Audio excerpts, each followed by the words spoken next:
আমাদের কৃষি গবেষণায় লাউ চাষ করেছে। দেখেন গাছগুলো অনেক সুন্দর, এটা বলে বোঝানো যাবে না। গাছগুলো অনেক সুন্দর, তরতাজা। এখন দুপুর টাইম ভিডিও করছি আমি, তারপরেও দেখেন গাছের রং দেখলে বুঝবেন যে গাছগুলো আসলে কত সুন্দর।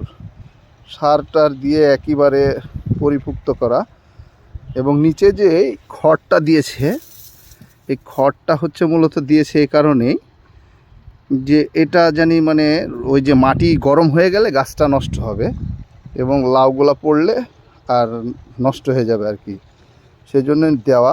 দেখেন কত সুন্দর, একদম সিরিয়াল দিয়ে। এই জায়গাটা কৃষি গবেষণার আসলে পড়ে থাকা জায়গা, এটার পুরেই রিসার্চ করা হচ্ছে। লাউ দিয়ে আসলে কিভাবে লাউ চারা রোপণ করলে কিভাবে কি হবে, কোনটা দিয়ে ভালো হবে কোনটা দিয়ে খারাপ হবে, এভাবেই মূলত সিস্টেমটা আর কি করা।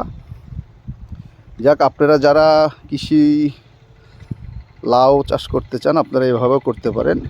এটা মূলত আমাদের এখানে বলে আপনার ওই যে সরিষা গাছের যেটা অবশিষ্ট, এটা দিয়ে নিচে দেওয়া আছে। এটা মনে করছেন যে দিলে হবে, গরম হবে না, মানে মাটির যে তাপটা আসবে চৈত মাসের শেষের দিকে, এই তাপটা জানি গাছে না লাগে আর গাছটা নষ্ট হবে না, এই জন্য এভাবে দেওয়া। আর গাছে কি কি সার প্রয়োগ করতে হয় পরের ভিডিও না হলে আমি দিব। দেখেন মোটামুটি গাছগুলা এত সুন্দর, মনে হচ্ছে লাউ শাক খেতে ইচ্ছা করবে, মানে দেখলে পরে অনেক লাউ শাক খেতে ইচ্ছা করবে।